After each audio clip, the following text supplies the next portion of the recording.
Explain the term standard electrode potential. It is the potential difference of any half cell when compared to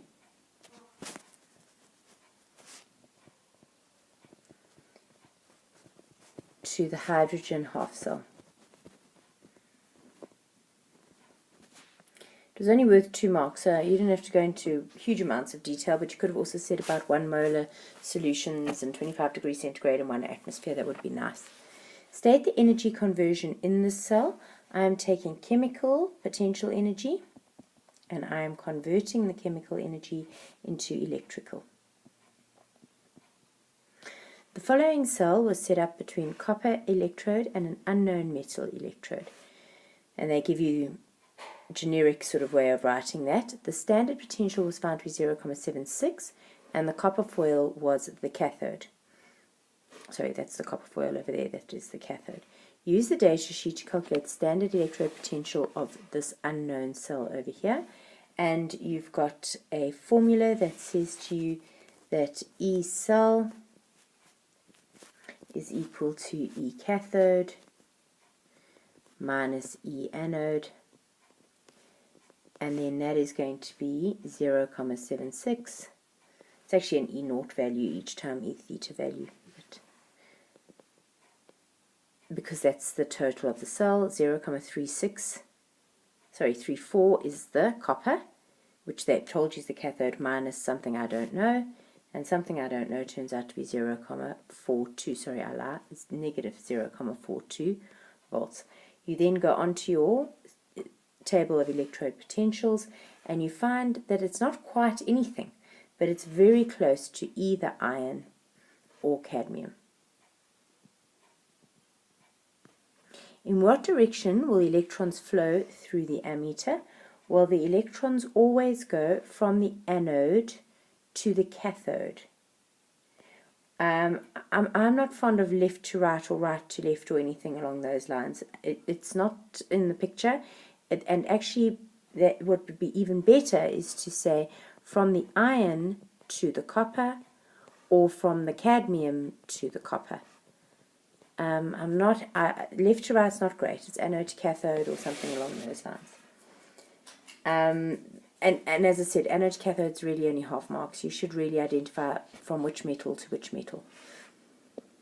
Predict the outcome of the following situations. Describe what you might see and write ionic equations for any reaction that may occur. So the first thing that happens is you've got an aluminium rod that is dipped into copper sulfate. Well, aluminium is more likely to be an ion than copper. So you can literally say that you're going to go aluminium plus copper sulfate would become aluminium sulfate and copper, and you don't really need to balance it, but the point is that what will you observe? You will observe some copper metal precipitating out. You would notice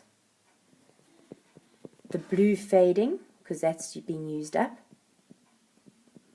something along those lines. Dilute sulfuric acid is added to a beaker containing aluminium. Aluminium again is going to react with sulfuric acid and you're going to land up with aluminium sulfate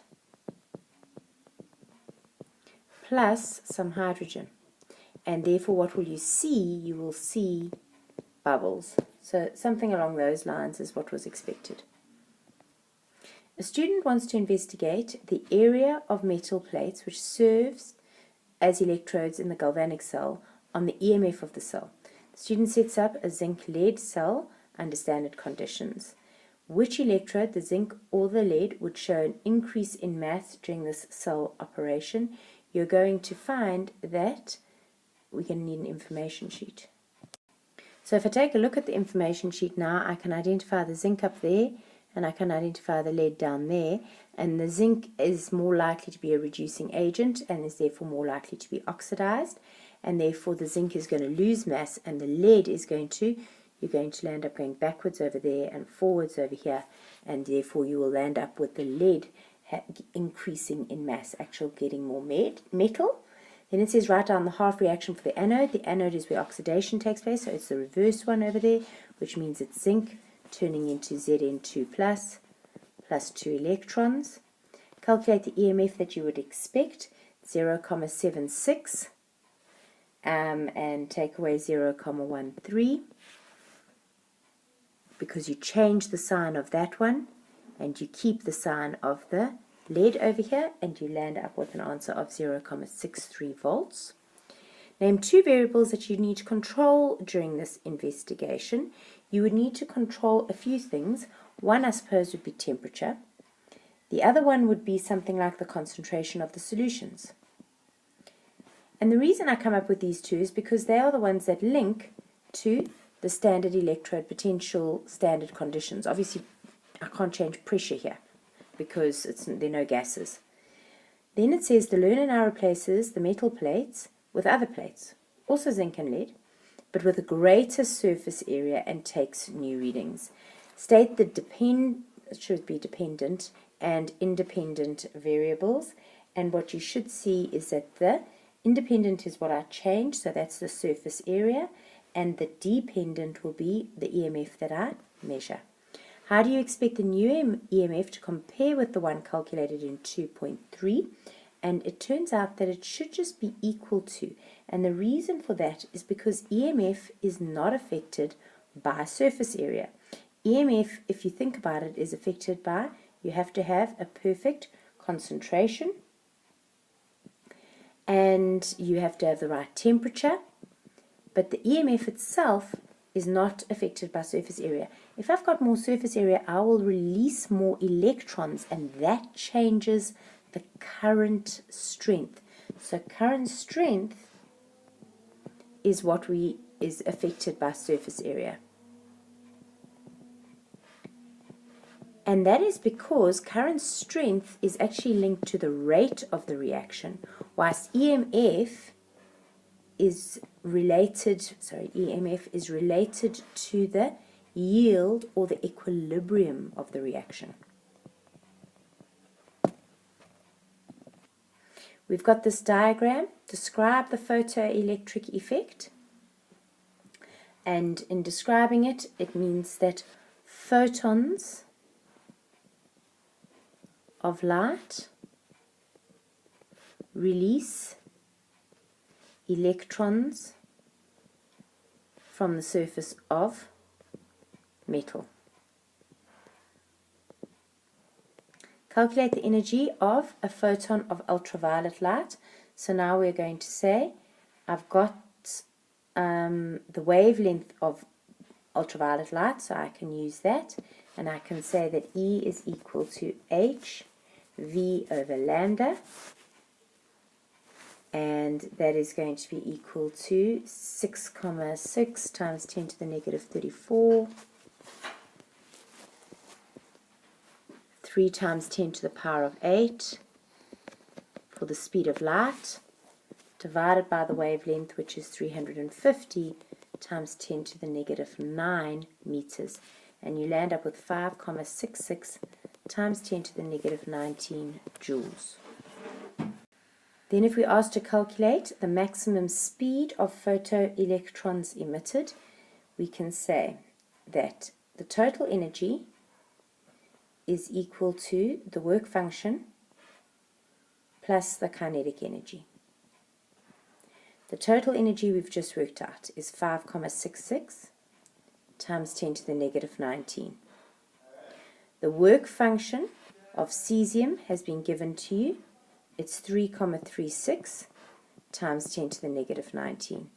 So I can therefore work out the kinetic energy, and the kinetic energy turns out to be 2,3 times 10 to the negative 19 joules.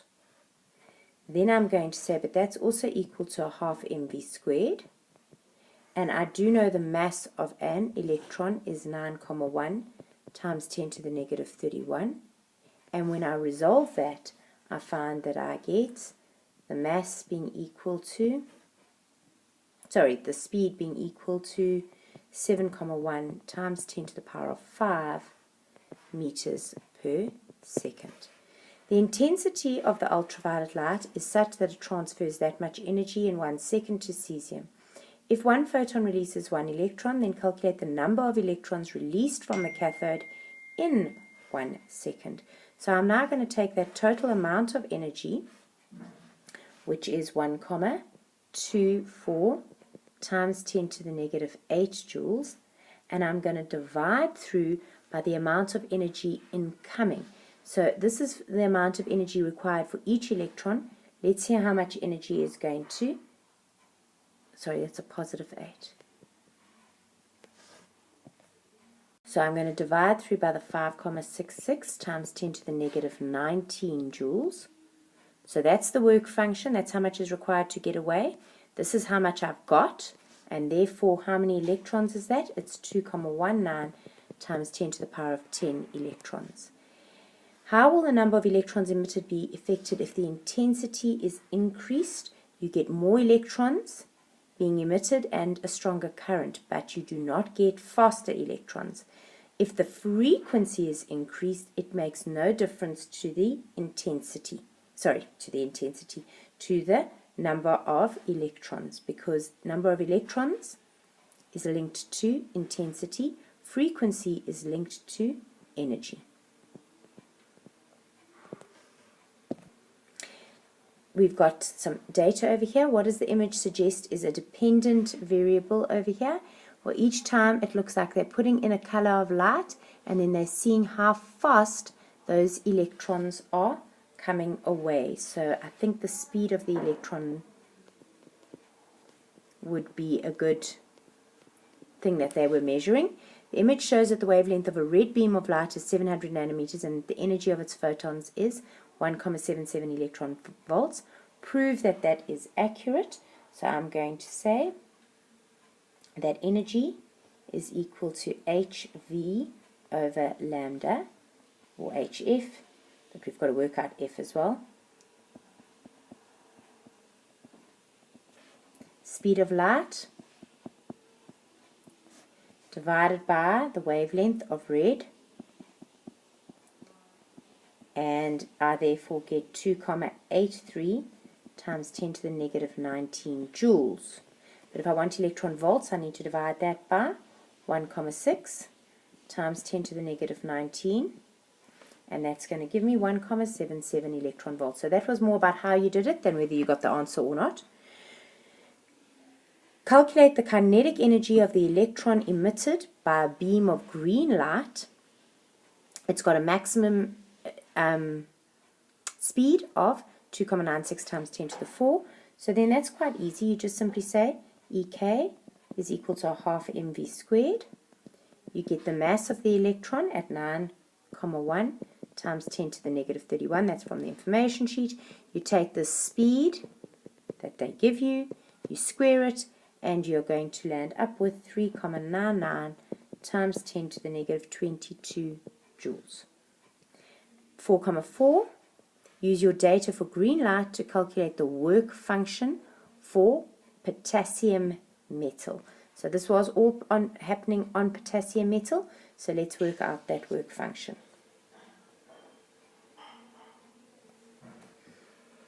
And we're going to say the work function is equal to, the total energy is equal to the work function plus the kinetic energy, and the total energy is equal to 6,6 times 10 to the negative 34 multiplied by speed 3 times 10 to the 8 divided by, and we're now interested in, it was the green light, yes, the green light, which was 550 times 10 to the negative 9. So just so that we remember where I got that from, it was this equation over here that did that. So it's HV lambda, and coming in on green is 550 nanometers. So I've done exactly the same thing over here to work out the total energy that's coming in on green light. I don't know the work function of green light, but I do know the kinetic energy for this particular situation, and I've just calculated it, and I'm then able to calculate the work function is 3,6 times 10 to the negative 19 joules. Below is the emission spectral lines for helium given to you. Explain how these lines are formed and why they are formed at such specific points. This is an explanation of why. As electrons move between energy levels, so let's try and deal with that all together. Electrons move between specific energy levels in specific atoms.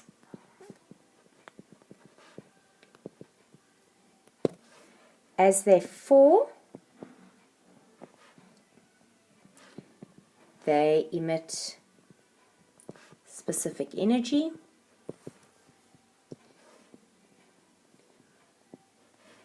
of specific frequency, and we see that as different colors. And it shows the unique energy difference between particles.